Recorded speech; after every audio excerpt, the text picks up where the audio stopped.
What's important for the patient population around here to know is that if they develop symptoms of shortness of breath or fatigue, don't just blow it off and think that it's a normal process of aging.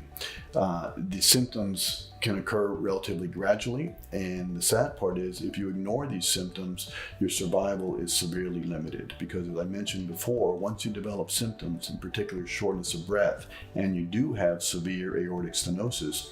your average survival is around 50% at 2 years. If you replace the aortic valve in time before the heart has been damaged, then you can expect a much extended survival as compared to medical therapy alone.